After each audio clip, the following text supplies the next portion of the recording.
বিনিয়োগ করুন অর্থ নয়, সময়। বিনিয়োগ করুন সম্পদের ওপর নয়, নিজের ওপর। সম্পদ নয়, সুখ কিনুন। অর্থ একটি আপেক্ষিক বস্তু, যা সৃষ্টি করা যায় এক হাত থেকে অন্য হাতে পরিবর্তনশীল। সময় নির্দিষ্ট, তা সবার জন্য সমান। সময় সৃষ্টি করা যায় না, তাই বিনিয়োগের সর্বশ্রেষ্ঠ উপাদান হল সময়।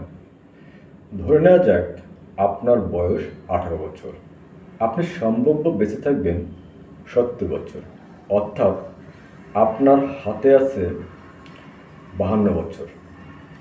52 বছর সমান সমান আমরা যদি দিন নিয়ে হিসাব করি তাহলে 18,980 দিন, এবং এই দিনগুলোতে প্রতিদিন 10 মিনিট করে আমরা নিজেদের প্রয়োজনে বিনিয়োগ করি, তাহলে আমরা মোট বিনিয়োগ করতে পারবো 1,89,800 মিনিট।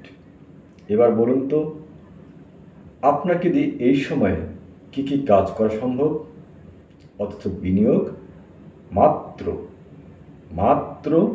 10 মিনিট প্রতিদিন, এবং এর বিনিময়ে আপনার অর্জন কত বড় হতে পারে একবার কল্পনা করুন।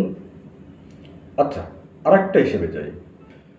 ধরুন আজকে আপনাকে ঠিক সমপরিমাণ টাকা, অর্থাৎ 1,89,800 টাকা আপনাকে বিনিয়োগ করার জন্য দেওয়া হলো।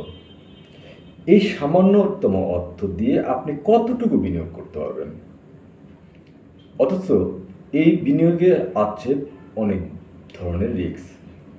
তাই সময় থেকে অর্জনের পরিমাণ যেহেতু বেশি, তাই অর্থ নয়, আসুন আমরা সময় বিনিয়োগ করি এবং সময় বিনিয়োগের প্রতি